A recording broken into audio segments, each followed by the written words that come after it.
Here's what nobody tells you about Crohn's and strictures. Hi there, my name is Clarabelle. I have Crohn's disease. I've had Crohn's disease for 25 plus years and going strong. Today I want to talk about something that I believe many of us with this invisible disease and others, like inflammatory diseases such as rheumatoid arthritis, chronic fatigue, and so much more, right? So many of us, I believe, understand this, but we rarely talk about it. And I mean in the real life, living in real life. It's the battle of looking okay and actually being okay. So this week I had a flare up with my Crohn's. It was pretty bad, and it reminded me how easy, how incredibly easy it is to appear fine when my body is fighting a war inside. And I know that sounds really dramatic, but it's my reality. And a lot of people, most people, don't understand that war that's going on inside of my body. So, what happened is during Thanksgiving, everything was fine. It's now been, what, 2 weeks after, a week and a half after Thanksgiving. But it seems that sometimes my flare ups happen seasonally. Stress can cause a lot of things. But again, I don't feel that I was being stressed or stressed out, and everything seemed fine. Gathering with family, sharing food, and being quite cognizant of what I put in my body. I don't have any food allergies or restrictions with my Crohn's per se. There are really clear things that I can't eat, and I steer away from that. So for the most part, I watched what I ate. I watched um, how fast I was eating, trying to be really mindful, staying hydrated, not staying up late. I mean, doing all the things, right? Um, but somehow along the way between Thanksgiving and 4 days later, I started to feel unwell. Now, let me insert here what my Crohn's is. For those of you who may have this disease or have something similar, my Crohn's has changed dramatically from what it was 10, 20 years ago. It's not the same at all. I have strictures now, and basically what a stricture is where I've had over 7 surgeries. My disease right now is mainly where those connections, those intestines have been reconnected. What happens naturally in the body whenever you have an injury or you have a surgery, your body will produce scar tissue that is natural. But it's been 5 years since my last surgery. I've been holding out for dear life. My inflammation has been, my disease, the inflammation has been controlled to a certain degree. What I'm suffering now from is, yes, I still have inflammation, but where those intestines have reconnected right here and right here, scar tissue has been created around that. Plus, you add the minimal inflammatory disease that I have, my intestines have gone from a normal, nice, clear, flush, round tubing to about the tip, the width of a tip of a pencil.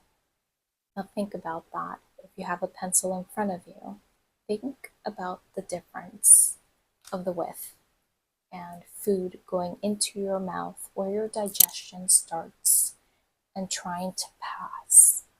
Well, I will tell you, it doesn't.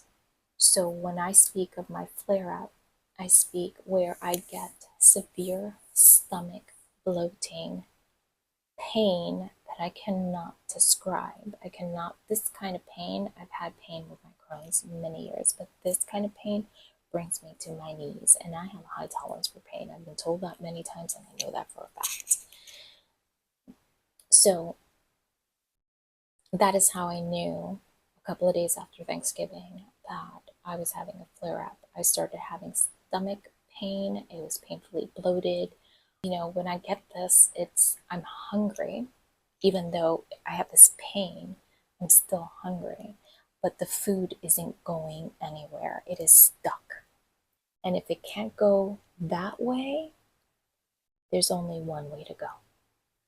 And that is when I start vomiting profusely, pain, fever, hours in the bathroom. And if you think about if you've ever had like a stomach bug, I would say it's about, well, I'm not exaggerating. I would say it's 100% worse than that. Um, so that was my bout. Then I spend, you know, a night of misery, shivering, considering should I go to the ER? Because when I do go to the ER, they pump your stomach. And what that looks like is they put a tube down your throat and down to your stomach that pumps the rest of the stuff. They give me nausea medicine and they do give me pain medication, but then I'm stuck in the hospital. And if anyone has a disease that's been in the hospital many times, you know that you don't like being in the hospital. So I do the immediate, I stop eating and I drink broth, water, just hydration. So the next day is completely lost, right? Plans, errands, done. Life is paused at a standstill, and I have to stay in bed and keep hydrated as best as I can and hopefully let this pass. So, I mean, the reason I share that is not to be dramatic, but again, that is my reality and that is what I go through. And so all my plans have to change to give my body some peace of mind and some rest, um, especially as I'm getting better the next few days. I'm hoping that I can stay out of the hospital. But all that to say is, here I am. I mean, you look at me.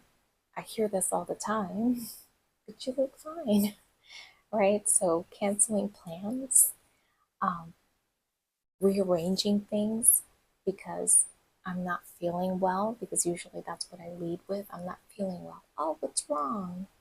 It's my Crohn's. Oh, I'm sorry to hear that, but you look great. I mean, if I had $1 for every time I had that, if I had $1 for every time I heard that, I would have a lot of $100 bills because I get that a lot. And that's what brought this internal conversation, because on the outside, no one knows what's going on the inside. And that could go across the board, not only with invisible disease, that can go on with anything. You could be having a bad day and nobody knows what's going on if you don't show it. So I've heard this all my life, but you don't look sick, right? um, and honestly, they're right. I don't feel I look sick either. Um, but the reality is, the bigger truth is being missed, is completely oblivion to everyone, because I fight to look myself, to look not sick. I do. And it's not a fight like a struggle for me per se. Some days are more of a struggle than others. But I I fight to look good, not for other people, but for me. Because I think that when you're battling something inside of your body every single day, that your mind becomes your lifeline. I truly believe that your mind can really trigger you to stay in a hole of feeling bad and pity. Yes, there is pain. Yes, I have pain. And I can't change most of the times the pain because I'm not on pain medication, um, or anything like that. So a lot of the times I can't change a flare up. I can't do anything to change it. I have to live through it. I have to go through it, whether that means go to the hospital or, rest.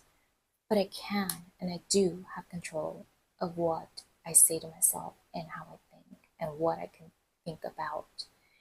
And so I think that even on the days that I'd rather melt in bed and stay smothered in my pillow and just wake up when it's all gone away, I'd rather protect my mind and protect my peace. So, yeah, some days I get dressed even when I feel awful. Some days I fix my hair. I'll just put it out in a bun, and it just reminds me that I'm here. Some days I'll put makeup on, not to impress anyone else. Honestly, it's not. But it's to tell myself that I'm worth it because I am. I mean, there are days, I promise you, there are so many days that I can't and that I don't, that I'm in sweats. And I literally look like I've been living underneath a rock. But I'm okay with those days because I'm allowing my body to rest. But on the days that I can, I will show up for myself. I just will. Because this is the part that everyone doesn't see. The part where I'm choosing, I'm making these small choices to show up for myself, to keep my identity, to keep the little thing that can make me potentially happy. And it doesn't have to be all of this. You don't have to put makeup on, you don't have to paint your nails, you don't have to do any of that. Whatever it is that makes you happy, get dressed for sure. Getting dressed, I think, makes a whole lot of difference in your attitude, showing up for yourself, take a shower, self care. Those small choices to keep you happy, keep your identity when your body tries to take that away from you. That's what most people don't see. So that's what I did. I let my body rest for 24 hours. I think it was a day and a half later, I got dressed. I just took a shower. I got dressed. I I was in pain. I was still sick. I still had a fever. Could barely move because it's extremely painful.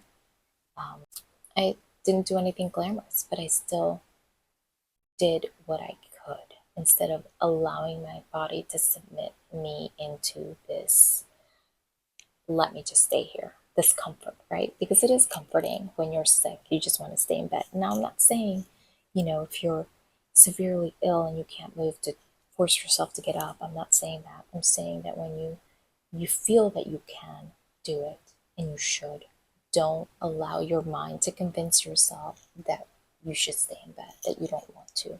Because I don't want to do a hell of a lot of things, but I have to convince myself that I have to.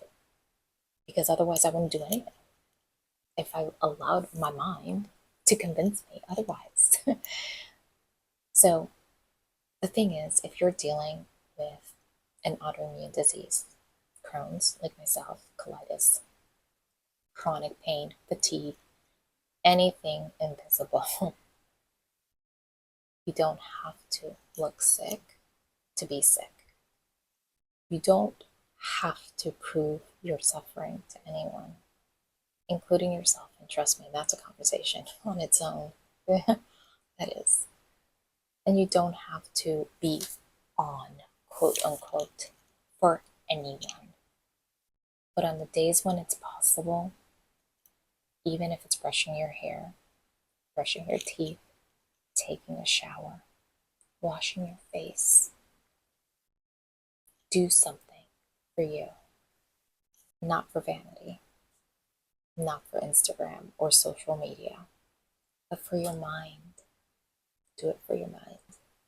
This isn't about ignoring the bad days or pretending everything is fine. This isn't about pushing through dangerous pain. Of course not. You have to know your threshold and you have to know your reality. Like, do you need to go to the hospital or not? Or do you need to really rest and take it easy? So, this flare up wasn't just another episode for me.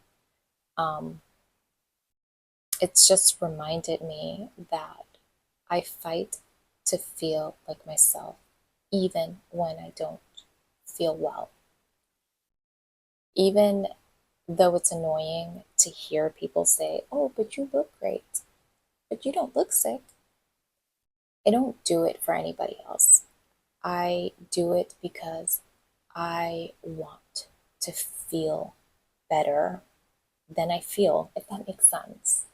Like, if I feel like crap, I don't want to look like crap. At least that's for me. I don't know if anyone else is like that. I might be an anomaly.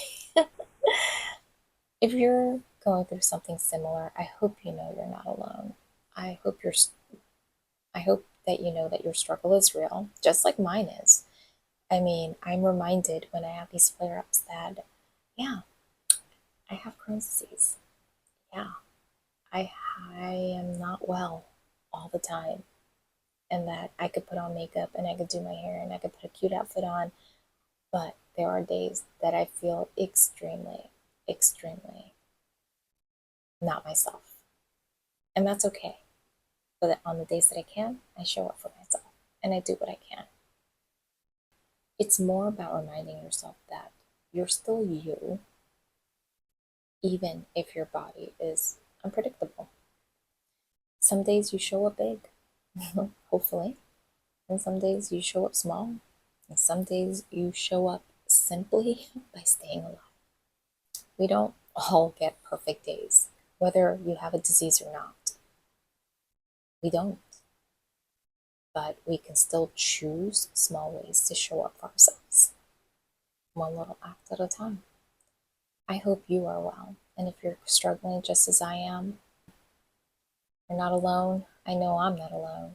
And I hope to hear from you. Talk to you next time.